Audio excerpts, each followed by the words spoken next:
Magandang araw po. Narito na po ang magiging lagay ng panahon ngayong hapon ng Martes, February 25, 2025.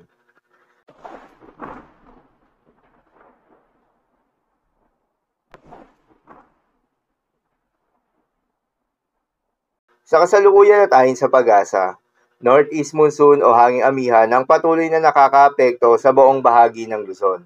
Dahil dito ay asahan yung bahagya hanggang sa maulap na kalangitan na may kasamang mga mahihina hanggang sa katamtaman ng mga pagulan. Habang yung easterlies o yung mainit na hangin galing sa may silangan ang nakakaapekto naman sa nalalabing bahagi pa ng ating bansa. Dahil dito ay asahan sa Visayas at Mindanao ang bahagya hanggang sa maulap na kalangitan na may kalat-kalat na mga pagulan at thunderstorms.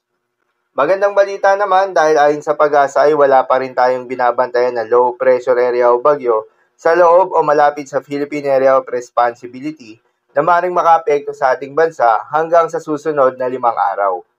At dahil nga sa epekto nitong easterlies, asahan ngayong hapon sa may Visayas, Northern Mindanao, Caraga at Davao Region ang maulap na kalangitan na may kalat-kalat na mga pagulan at thunderstorms. Posible ang mga pagbaha o pagguho ng lupa dahil sa katamtaman hanggang sa kung minsan ay malakas na pagulan. Habang sa Cagayan Valley, Cordillera Administrative Region, Aurora at Quezon, ay asahan naman yung maulap na kalangitan na may kasamang mga mahihinang pagulan na dulot ng northeast monsoon.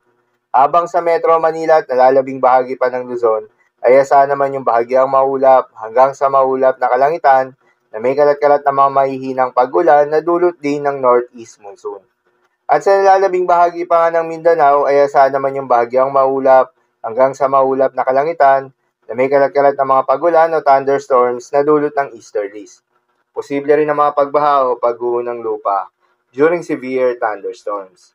Sa mga apektadong lugar, ingat sa mga posibleng banta ng pagbaha at pagguho ng lupa, lalong-lalo na sa mga lugar na inuulan na noong mga nakaraang araw pa. Para naman sa magiging lagay ng mga dagat baybayin, ayon sa pag-asa ay may nakataas pa rin tayo na gale warning sa mga seaboards ng Batanes, Cagayan, kabilang na ang Babuyan Islands, Ilocos Norte, Ilocos Sur at Isabela.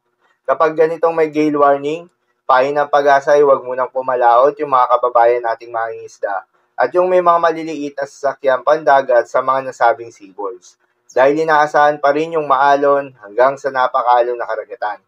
Habang sa nalalabing seaboards ng ating bansa, ay asahan naman yung banayad hanggang sa katamtaman ng mga pag-alon. Ngunit iba yung pag-iingat pa rin, lalo na kung meron tayong offshore thunderstorms activity, asahan yung paglakas ng hangin at kaakibat nito ay pagtaas rin ng mga pag-alon. So yun lamang po para sa lagay ng panahon ngayong araw na Martes.